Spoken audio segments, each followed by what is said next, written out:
In today's innovation economy, we also need a world-class commitment to science and research, the next generation of high-tech manufacturing. Our factories and our workers shouldn't be idle.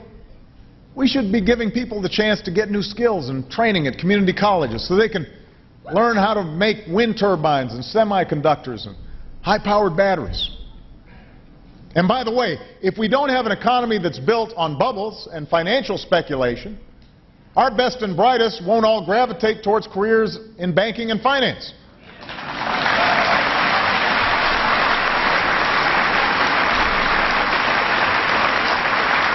Because if we want an economy that's built to last, we need more of those young people in science and engineering.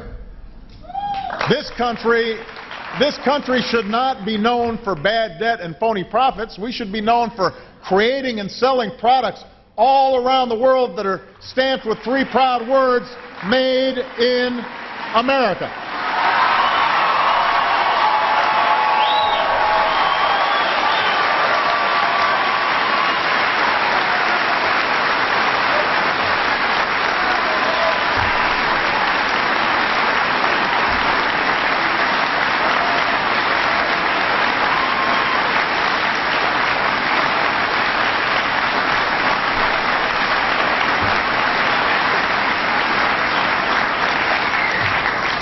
Today, manufacturers and other companies are setting up shop in the places with the best infrastructure to ship their products, move their workers, communicate with the rest of the world.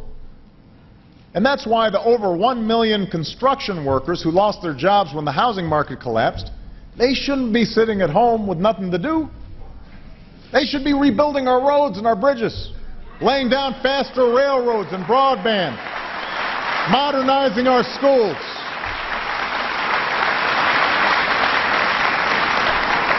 All the things other countries are already doing to attract good jobs and businesses to their shores. Yes, business and not government will always be the primary generator of good jobs with incomes that lift people into the middle class and keep them there. But as a nation, we've always come together through our government to help create the conditions where both workers and businesses can succeed.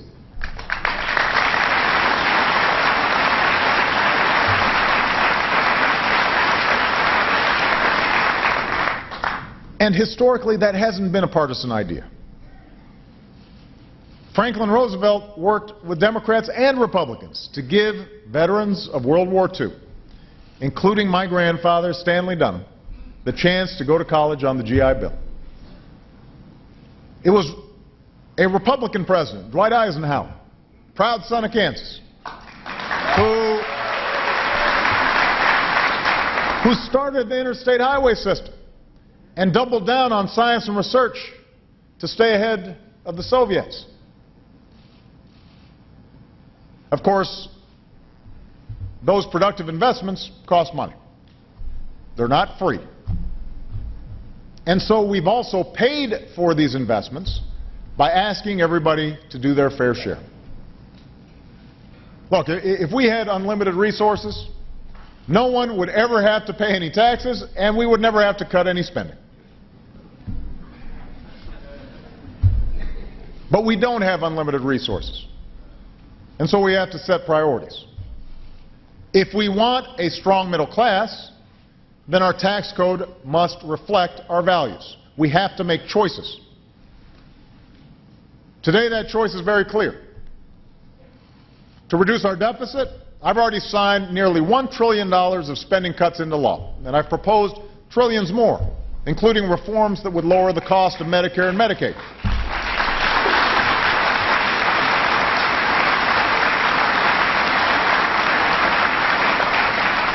But in order to structurally close the deficit, get our fiscal house in order, we have to decide what our priorities are. Now, most immediately, short term, we need to extend a payroll tax cut that's set to expire at the end of this month. If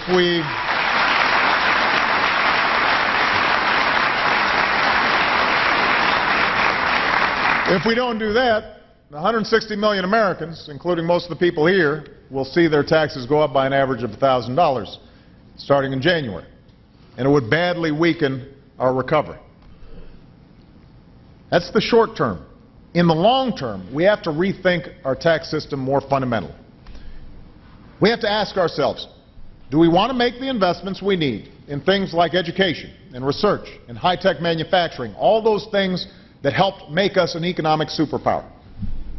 Or do we want to keep in place the tax breaks for the wealthiest Americans in our country? Because we can't afford to do both. That is not politics. That's just math. Now,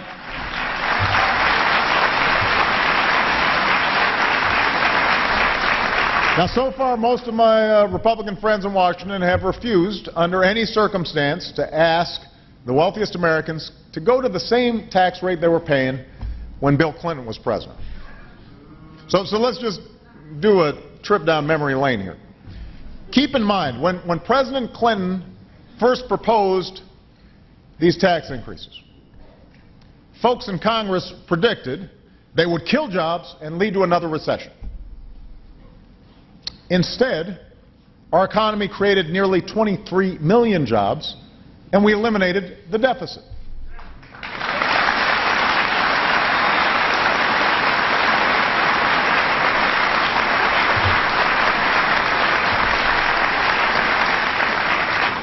Today, the wealthiest Americans are paying the lowest taxes in over half a century. This isn't like in the early 50s when the top tax rate was over 90%. This isn't even like the early 80s when the top tax rate was about 70%. Under President Clinton, the top rate was only about 39%. Today, thanks to loopholes and shelters, a quarter of all millionaires now pay lower tax rates than millions of you, millions of middle-class families. Some billionaires have a tax rate as low as 1%. 1%. That is the height of unfairness. It is wrong.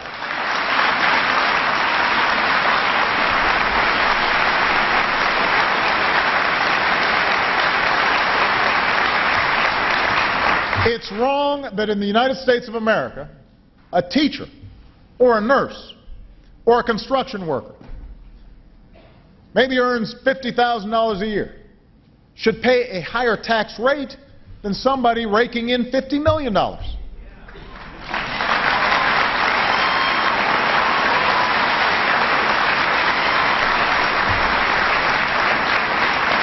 It's wrong for Warren Buffett's secretary to pay a higher tax rate than Warren Buffett.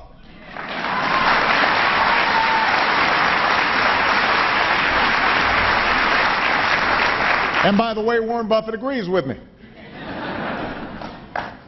So do most Americans, Democrats, independents, and Republicans.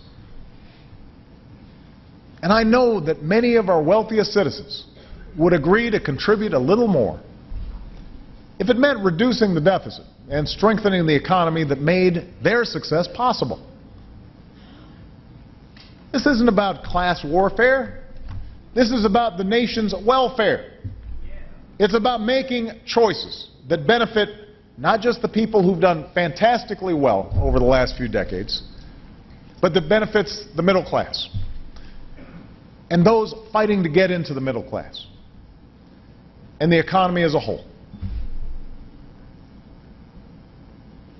Finally, a strong middle class can only exist in an economy where everyone plays by the same rules, from Wall Street to Main Street.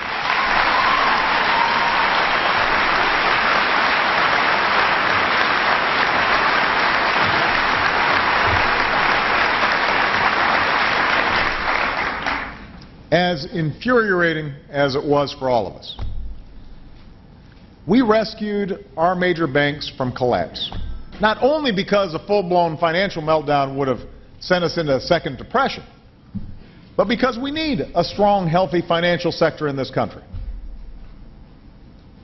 But part of the deal was that we wouldn't go back to business as usual. And that's why last year we put in place new rules of the road that refocus the financial sector on what should be their core purpose: getting capital to the entrepreneurs with the best ideas and financing millions of families who want to buy a home or send their kids to college. And we're not all the way there yet, and the banks are fighting us every inch of the way. But already, some of these reforms are being implemented. If you're a big bank or a risky financial institution, you now have to write out a living will that details exactly how you'll pay the bills if you fail, so that taxpayers are never again on the hook for Wall Street's mistakes.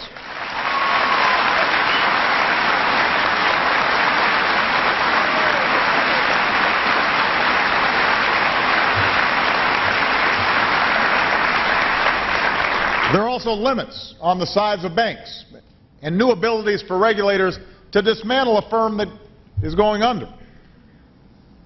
The new law bans banks from making risky bets with their customers' deposits, and it takes away big bonuses and paydays from failed CEOs while giving shareholders a say on executive salaries. This is the law that we passed. We are in the process of implementing it now. All of this is being put in place as we speak. Now, unless you're a financial institution whose business model is built on breaking the law, cheating customers, and making risky bets that could damage the entire economy, you should have nothing to fear from these new rules. Some of you may know my grandmother worked as a banker for most of her life. Worked her way up, started as a secretary, ended up being a vice president of a bank. And I know from her, and I know from all the people that I've come in contact with, that the vast majority of bankers and financial service professionals, they want to do right by their customers. They want to have rules in place that don't put them at a disadvantage for doing the right thing. And yet Republicans in Congress are fighting as hard as they can to make sure that these rules aren't enforced. I'll give you a specific example. For the first time in history, the reforms that we passed put in place a consumer watchdog who is charged with protecting everyday Americans from being taken advantage of by mortgage lenders or payday lenders or debt collectors. And the man we nominated for the post, Richard Cordray, is a former Attorney General of Ohio who has the support of most attorney generals, both Democrat and Republican, throughout the country. Nobody claims he's not qualified. But the Republicans in the Senate refuse to confirm him for the job. They refuse to let him do his job. Why? Does anybody here think that the problem that led to our financial crisis was too much oversight of mortgage lenders or debt collectors? Of course not. Every day we go without a consumer watchdog is another day when a student or a senior citizen or a member of our armed forces, because they are very vulnerable to some of this stuff, could be tricked into a loan that they can't afford. Something that happens all the time. And the fact is that financial institutions have plenty of lobbyists looking out for their interests. Consumers deserve to have someone whose job it is to look out for them.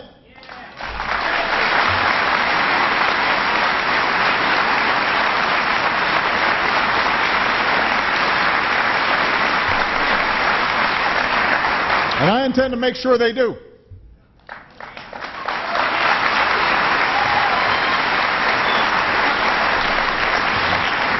And I want you to hear me, Kansas. I will veto any effort to delay or defund or dismantle the new rules that we've put in place.